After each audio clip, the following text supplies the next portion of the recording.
धनगर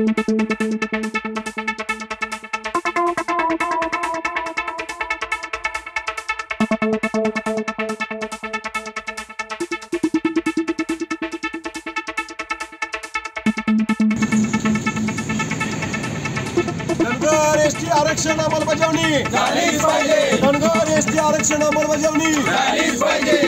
येळकोट येळकोट जय मल्हार।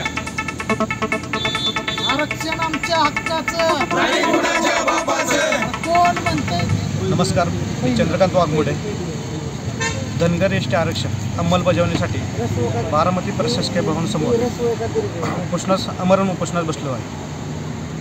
गेल्या 2 महिन्यापूर्वी चौंडी येथे बसलेले माझे समाज बांधव यांना सरकारने 50 दिवसाचा अल्टिमेटम दिला, परंतु आज 45 दिवस उलटूनही कुठलाही त्यांनी निर्णय घेतलेला नाही आहे किंवा कुठलीही हालचाल केली नाही आहे।